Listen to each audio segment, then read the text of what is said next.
Good morning. Mrs. Woodson here, coming to you from Sequoyah Elementary in Claremore, Oklahoma. I'm happy that I get to share with you again this morning a little library in your living room. I'm going to start off this morning with this book, written and illustrated. Well, it's written by two friends and illustrated by a friend. It's Aiden Ben Barak and Julian Frost are the authors and the illustrators. The title of this book is called Do Not Lick This Book. There's a little friends down here. It says, it's full of germs. We're going to find out why the author titled this book, Do Not Lick This Book. And when you're listening to it, I want you to think about what the author's purpose is. Did they write this book to entertain us? Is it fiction? Or did they write this book to inform us? Is it nonfiction? Do not lick this book. Can we see okay here, Mr. Trujillo? Title page, Do Not Lick This Book by Aiden Ben Barak and Julian Frost. And then it also says there are some scanning of electronic microscopic images by Lene Rudgren. This is men. Men is a microbe. She's small, very small. Can you see this dot? Microbes are so small that 3,422,167 of them could fit on it. Do you see the dot? Can you see the dot? 3,422,167 of men can fit on the dot. It's a lot. Microbes live everywhere, in the air, in your intestines, in your sock, on trumpets, at the bottom of the sea, Antarctica, underground, in your breakfast, inside this fish, on top of Mount Everest, up Santa's nose, just over there. Men lives in this book. And if you can look really closely. There's the circle. Zooming in. You'd see her. This is a photograph of paper, really close up. I'm bored.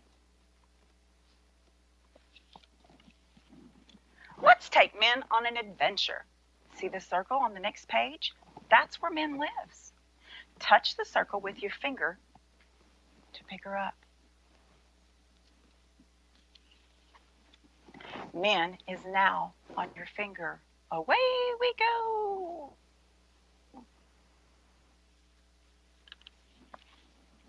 Where shall we take men first? Take me to your teeth. Okay, let's go. Open your mouth and carefully touch your front teeth with your finger. Don't do that. Don't put your fingers in your mouth. We're going to put our pretend on the teeth. Now, let's look really closely. This is a photo of a tooth really close up. How interesting. When I run my tongue across my teeth, it doesn't look like it would feel like this. It doesn't look like what it feels is what I'm saying. Smooth. It says, whoa, this place is weird. I'm Min. What are you guys up to? I'm Ray. We're digging cavities. Want to help? Can I get some acid over here? Yuck. Can you smell some toothpaste? Hey, kid, brush your teeth less and eat more candy. What a strange place teeth are when you look really closely. No wonder it's a good idea to brush them. It's time for men's next adventure. Touch your teeth to pick men up. I'm going to touch my tooth in the book to pick men up. Looks like you picked up Ray as well. Where shall we go next? Would you like to visit a shirt, Ray? Shirt? All right, let's explore your shirt. Put your finger on your shirt to send Min and Ray on a new adventure.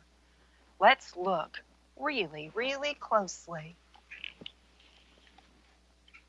This is a photo of fabric really, really close up. I'm Min, and this is Ray. We're on an adventure. Adventure. Nice to meet you. My name's Dennis. We're making this shirt smell. Gross. I found a clean patch. Dennis, there's some lovely filth down here. Can you give me a hand spreading this dirt around? What's a hand? I hope we don't get put in the wash for a few more days. What a strange place shirts are when you look really, really closely. No wonder they need washing. Now it's time for Min and Ray's next adventure. Touch your shirt to pick them up. Dennis has come along for the ride. We have time for one more trip. Where shall we go? Shall we visit a belly button, Dennis? What's a belly button? Okay, off we go. Put your finger in your belly button and wiggle it about. Now, let's look really, really closely. Wow, this is a photo of skin. Really, really close up. Hello, we're Min, Ray, and Dennis. This shirt is weird. I'm Ray. I'm Jake. Welcome. We don't get many visitors. Help yourselves to a delicious chunk of dead skin. Ah, I do enjoy a nice drink of sweat on a hot day. Did I tell you about the soap that got all the way in here? Oh, I don't like scary stories. What a strange place skin is when you look really, really closely. No wonder it gets itchy. Put your finger back in your belly button and pick up Min and her friends. That was fun. Now I'd like to go back to my book, please. Can we come? What's a book? Let's put Min and her friends back in this book. Here comes the fingerprint. Here I go. Here's a good spot. There's plenty of room for everyone. Where will you take Min tomorrow? Look what the finger picked up along the way through this book. She picked up 3 other microbes to add to the page in this book. Do you think that's why the author titled the book, Do Not Lick This Book? One more page. It says, what are microbes? What do they really look like? Microbes are so small that nobody knew that they even existed until microscopes were invented. They came in all sorts of odd shapes, but they don't have faces, feet, or hands, and they can't really talk. Sorry, Min. Min is an E. coli microbe. E. coli live happily in your intestines. That's your stomach area. But they are very good at spreading when you don't wash your hands too well. E. coli, that's what it looks like under the microscope. Streptococcus bacteria live in lots of places, including your mouth, eating sugar and giving off acid that can dissolve your teeth. Streptococcus, that was Ray. Dennis is a fungus. His real name is Aspergillus niger. You probably picked him up while you were playing outside. Look at this guy. He's a corny bacteria. Oh, that's kind of funny. Corny bacteria live on lots of places, including your skin. They are big fans of dirt. I think we know why they said do not lick this book. And don't put your finger on your teeth when you're reading it. Ick, no way. Take a look right here. It says that we didn't know these things existed until the invention of this little tool that scientists use. And my science book is under the easel as a prop, so we won't be pulling that one out with the microscope on it. But here's the microscope. Good thing I have him.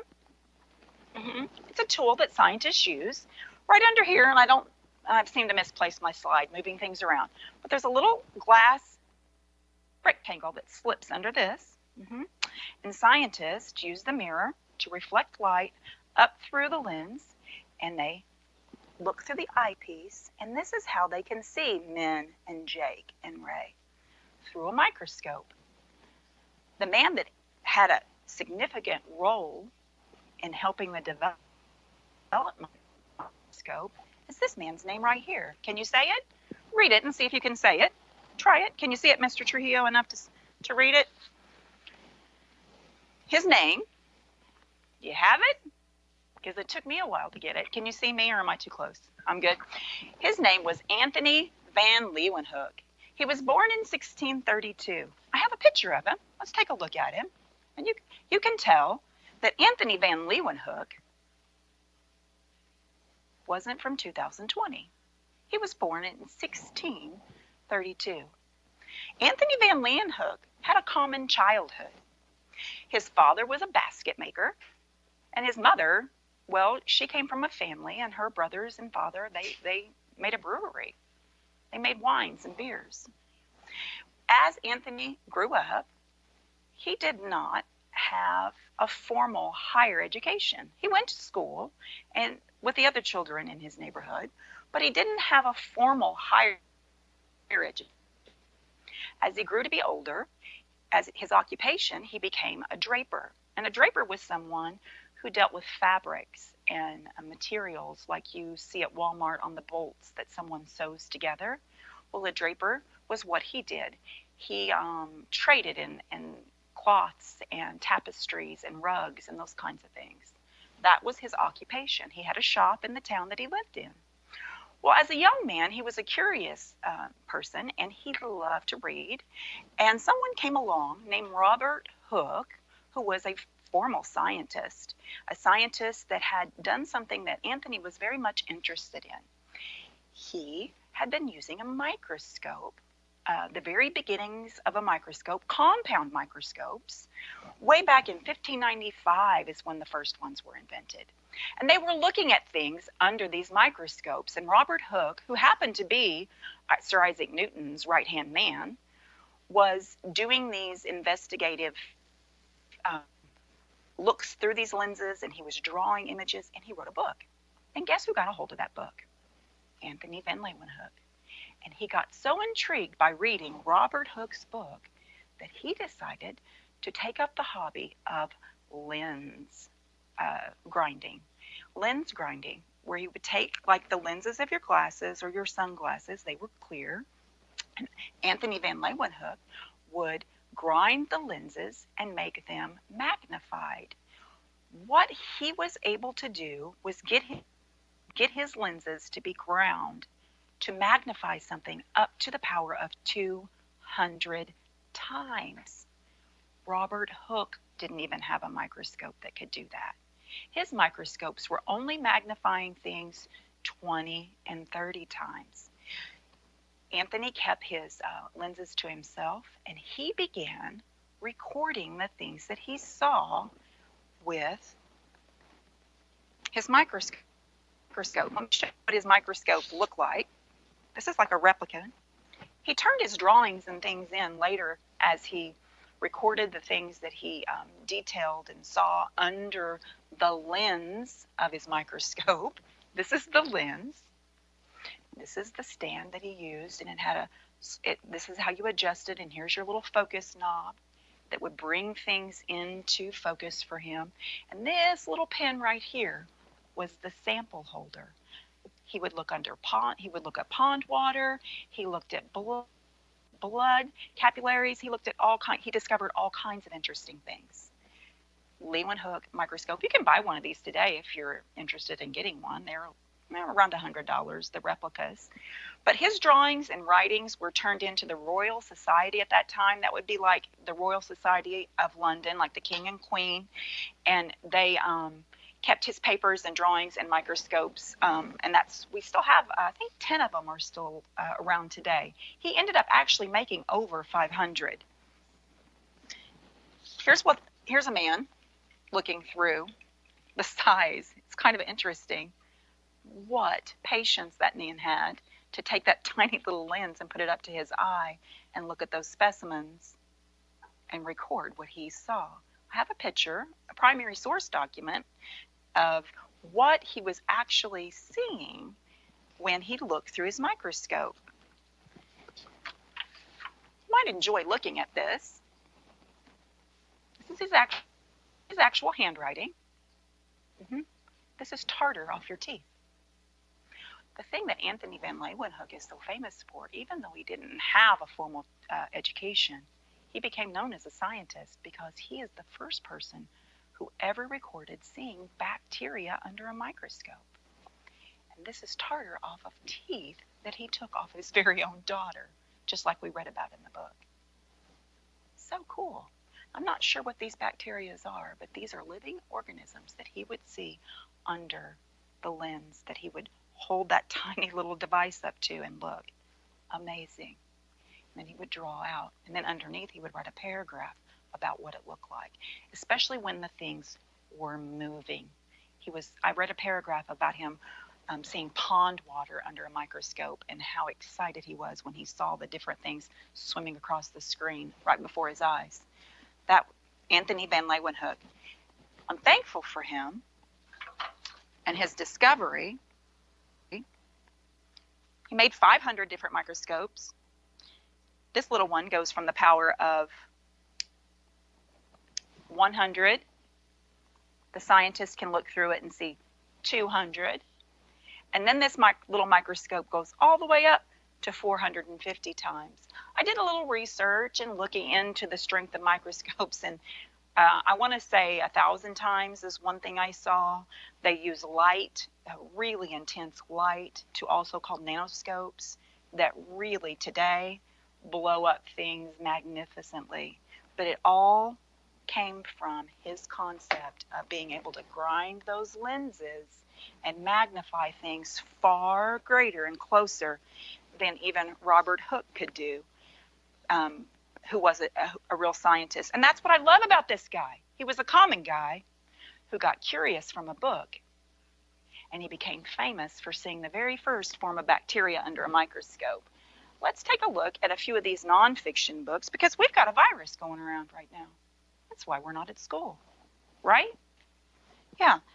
And you're going to be surprised at what scientists today are saying about that virus. A couple of little things that they're saying. But before we talk about that, let's look right here at this little nonfiction book. Here is what a cold virus would look like if we could slide it under that microscope, zoom it in, right?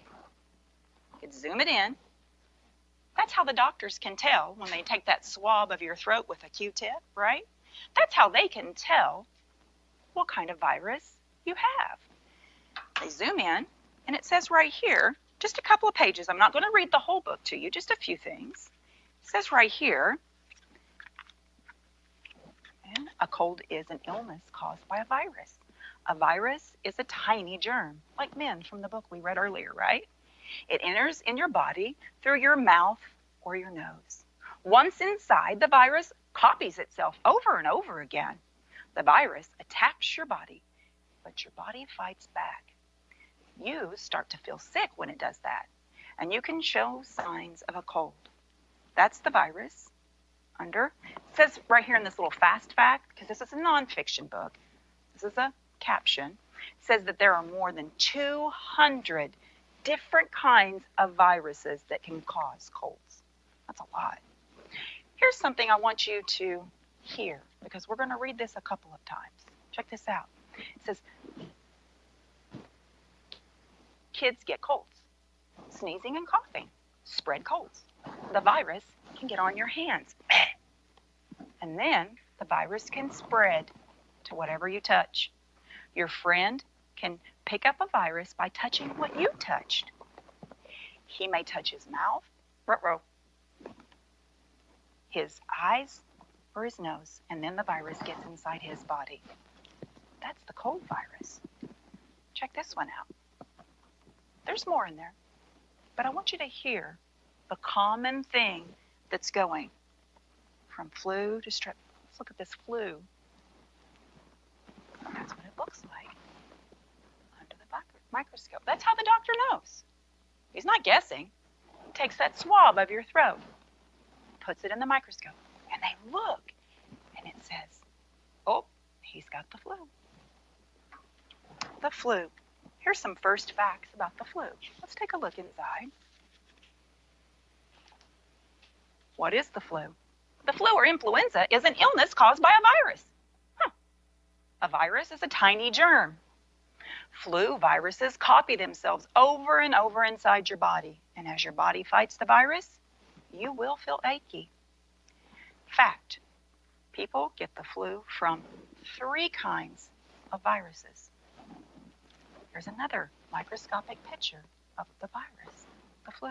Here's Dad taking care of it. This boy's body is fighting it off. That's what we want it to do, because your body usually wins. Right here. I want you to hear this. How do kids get the flu? Check this out. People with flu sneeze, cough, and breathe viruses in the air.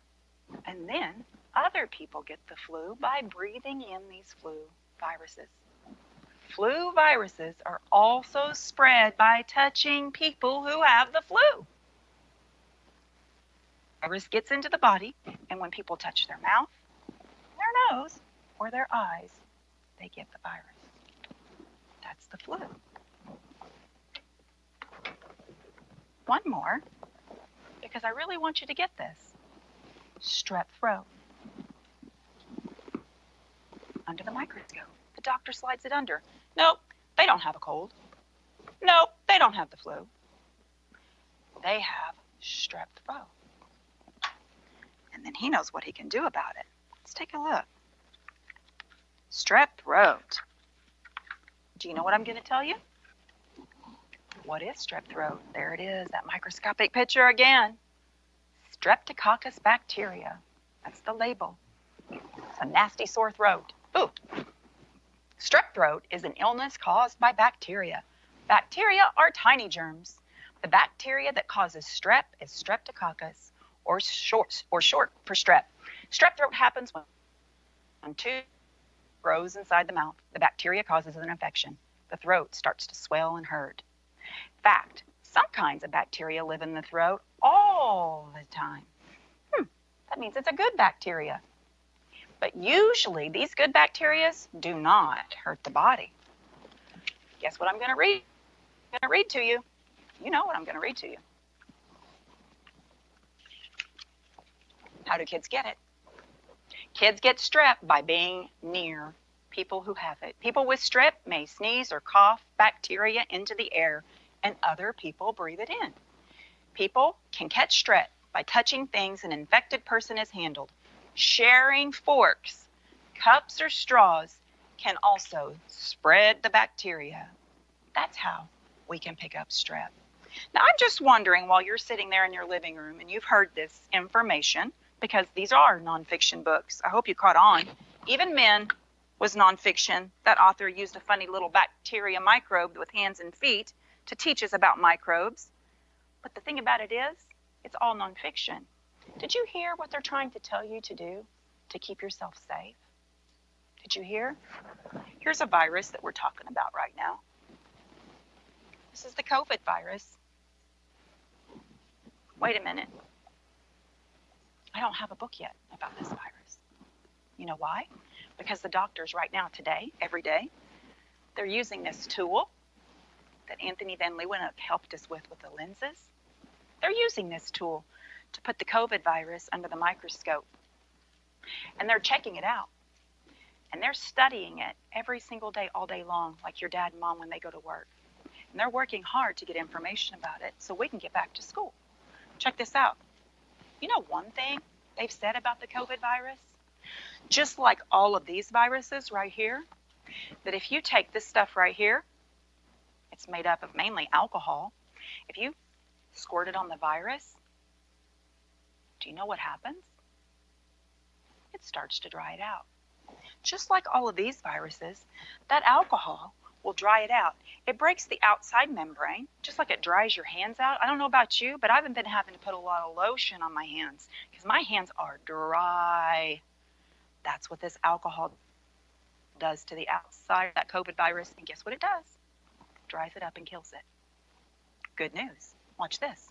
There's another thing you can do. And you know how scientists know this? Because they watched it under a microscope. And guess what they squirted on it under the microscope to see what happens? Hand sanitizer. Guess what else you can do? Wash your hands. Keep your hands clean. They use the very same thing. They put it on the virus and they looked at it under a microscope, the high-powered lens, and they could see. One last thing that book said over and over again: just don't touch your nose, your eyes, or your mouth. That's some really, really good advice. I bet if you go in your cabinet at home, you might have a clear plastic cup. Just real quick, we're going to make our own little magnifying glass today. Clear plastic cup, put a little water in the bottom of it. I have an old catalog here. Any old magazine, catalog, anything that you don't care if it gets maybe a little water on it. Look through the bottom of it without the water in it and check the letters out. And then put a little water in it and look. See what happens as water does a little magnifying of those letters. Does it make it bigger? Does it make it smaller? Does it make it look weird? Try cups, baby food jars, anything that Ziploc baggie, anything with clear, lay it flat out and notice, make some observations. Because you know what? That's what Anthony Van Leeuwenhoek did. He got curious about Robert Hooke's book. And I hope that this might cause you to get a little curious too from the observations that you make. I can't wait to see you next Tuesday. I hope you're enjoying your springtime, and I'll see you soon.